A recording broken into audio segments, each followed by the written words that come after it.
Peggy ini ditetapkan sebagai tersangka DPO, sudah di BAP 6 orang dari terpidana.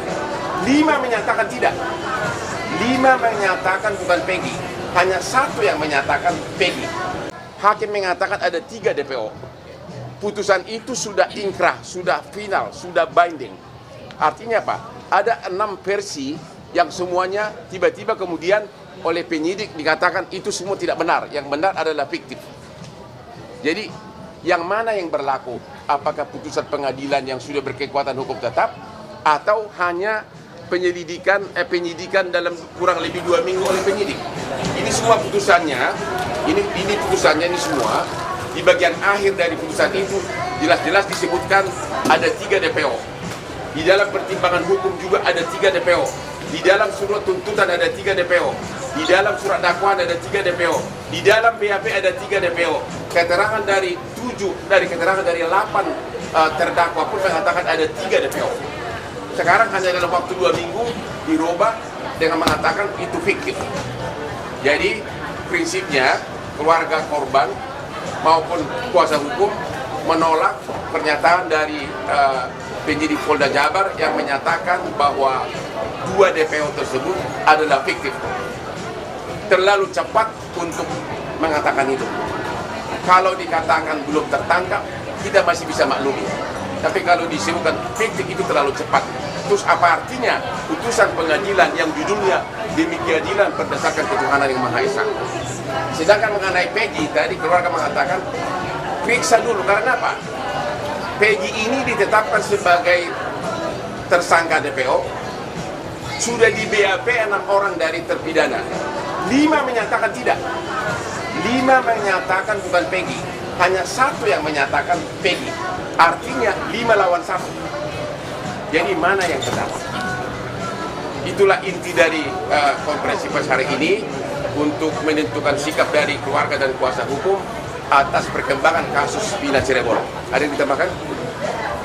Ya, intinya untuk Kepolisian Polda Jabar, kami selaku kuasa hukum jangan terlalu tergesa-gesa menetapkan apa yang seharusnya diperiksa terlebih dahulu. Karena ini kan sudah 8 tahun tidak pernah diproses ya, tidak pernah diselidiki lagi, dan ini baru diselidiki kembali dalam waktu yang singkat sudah bisa menetapkan 1 tersangka, kemudian bisa menetapkan 2 lagi tidak ada.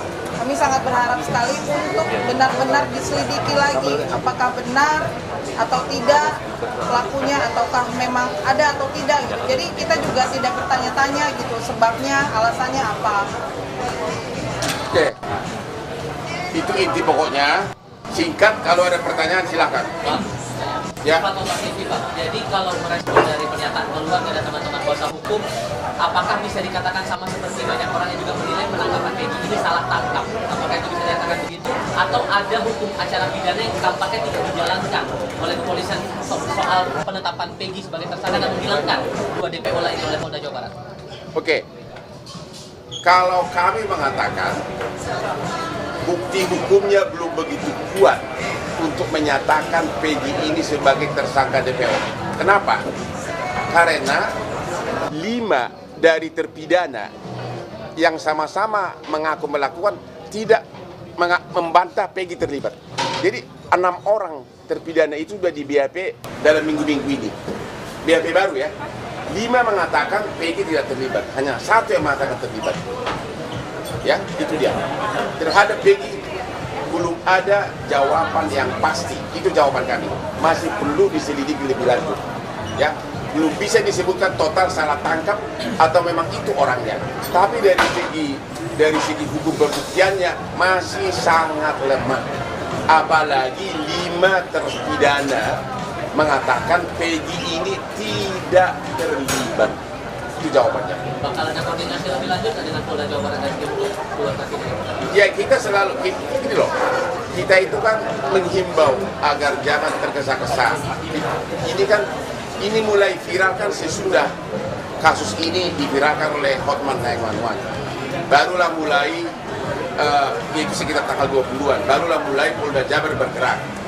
Kok hasil persidangan berbulan-bulan sudah ada putusan mengatakan bahwa ada 3 DPO, tiba-tiba dengan penyidikan kurang dari 2 minggu, tiba-tiba disebutkan itu fiktif gitu loh, yang 2 DPO. Itu yang kita tidak, keluarga maupun kuasa hukum belum bisa terima. Ya, silakan. Berarti harus ada transparansi hukum ya, Bang? Lalu, Harus ada transparansi hukum terhadap kasus ini, Pak. apa? Transparansi hukum. Transparansi. Ya justru itulah transparansi hukum, makanya kan kita bikin konferensi pers ini untuk menentukan sikap keluarga. Ya, harusnya Polda harus menerangkan bahwa 5 dari terpidana itu membantah, tidak mengakui Peggy sebagai pelaku. Ya, dan yang 2 victim ini semua berkas-berkas perkara menyatakan mereka ada, cara memerkosanya ada, mobil motornya ada, cara mukulnya diuraikan di sini. Ya, masalahnya dan juga si pelaku ini, si 8 terpidana ini tidak pernah mengalihkan tanggung jawab kepada 3 DPO. Karena kan orang mengatakan mengalihkan tanggung jawab, dia pelakunya bukan aku. Kalau mereka mengatakan kami lakukan perbuatan itu bersama-sama. Jadi ini perbuatan tidak pidana secara bersama-sama. Jadi kelihatan jelas tidak ada motivasi bagi mereka untuk lempar tanggung jawab. Kelihatan jelas dari awal.